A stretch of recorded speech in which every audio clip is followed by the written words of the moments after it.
سلامونه ستړي مشئ په خیر راغلی.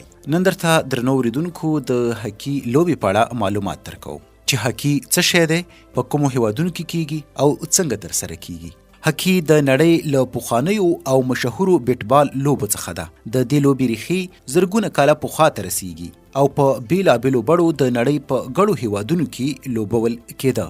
د هاکي لومړۍ نښې یا پخواني وختونه په مصر کې د فرعونیانو د دوران شاوخوا 4000 کاله پخوا په دیوال انځورونو کې داسې صحنې لیدل شوي چې خلک د هاکي په شان لوبې کوي.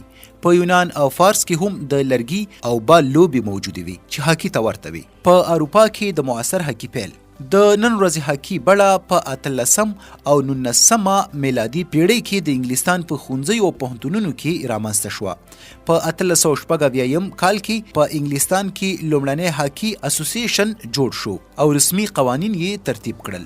هاکي ډیر ژر د انګلستان د استعمار له لارې اسیا او افریقا ته ورسید. په ځانګړي ډول هند، پاکستان او وروسته بنگلادیش په ګډو نړیوالو سیالیو کې ډیر بریالي شول. د نارینه هاکي د 1908 کال په اولمپیک لوبو کې شامل شو او د ښځو هاکي په 1980 کال کې د اولمپیک لوبو ته داخل شو. د فیلډ هاکي او آیس هاکي توپیر: فیلډ هاکي د واورې پر ځای په مصنوعي یا طبیعي وښو کې د یو بال او کوږ لرګي یا سټیک په واسطه کیږي. دا هماغه هاکي دی چې په اسیا کې ډیر مشهور دی. آیس هاکي بیا د یخ پر میدان کیږي او ډیر په اروپا، کاناډا او امریکا کې مشهور دی. د هاکي د نړیوال فدراسیون جوړیدل: د هاکي د نړیوال فدراسیون جوړیدل په 1940 میلادي کال کې د هاکي نړیوال فدراسیون جوړ شو. له همدې ادارې د نړیوالو سیالیو، جامونو او قوانینو څارنه کیږي. د هاکي د لوبو اساسي اصول: د هاکي میدان اوږدوالی 100 یارده یا تقریبا 90 متره او پلنوالی یې 80 یارده یا تقریبا 55 متره وي. میدان 2 برخې لري. درېیمې برخې پیناتی ساحه او ګول ساحه ده. لوبغاړي: هر ټیم 11 لوبغاړي لري، یو ګول کیپر او 10 د میدان یاران دي. د بدلون اجازه شته او په لوبه کې د راوتلو او ننوتلو سیستم ډیر اسانه دی. د لوبې وخت: هاکي په 2 برخو شوو نیمایي وختونو کې کیږي. هر نیمایي وخت یې 15 دقیقې وي، ټول وخت یې 80 دقیقې کیږي. د لوبې هدف دا دی چې توپ د سټیک یا کوږ لرګي په وسیله د سیال ټیم ګول ته داخليږي. هر ګول یو امتیاز یا یو پوینټ حسابيږي. د سټیک استعمال: سټیک یو کږه برخه لري چې بیلډ ورته وایي. هماغه کږه برخه د توپ وهلو لپاره کاریږي. لوبغاړي یوازې اجازه لري چې توپ د سټیک په یو ځانګړي برخه ووهي. د سټیک پورته اړخ په وهلو د لوبې قوانین ماتیږي او یا فاول حسابيږي. د فاولونو ډولونه: عام فاولونه: په لاسو یا پخو توپ تمول، د سټیک په پورته لوري بال وهل، د بدن یا سټیک له لارې د سیال لوبغاړي بندول.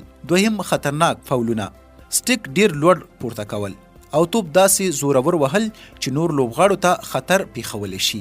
د فاولونو سزا: فری هیټ: که یو ټیم عام فاول وکړي، مقابل ټیم ته فری هیټ ورکول کیږي. پیناټي کورنر: کله چې فاول په ګول ساحه کې وشي، سیال ټیم د ګول ترڅنګ له ځانګړي ځای څخه د ګول کولو قوي فرصت ترلاسه کوي.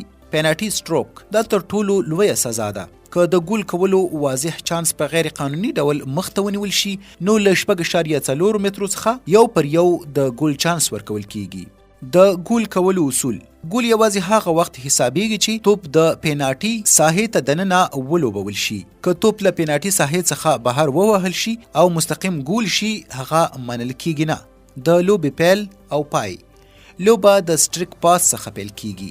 دویم نیمایي: په پیل کې ټیمونه خواوې بدلوي.